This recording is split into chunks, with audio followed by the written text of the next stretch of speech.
బయటికి రండి మనం బయటకు వెయిట్ చేసి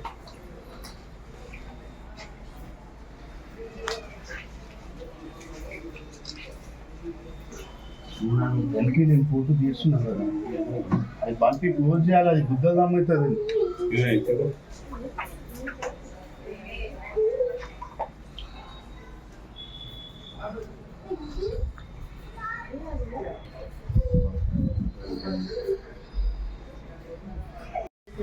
సంతోషంగా వాటర్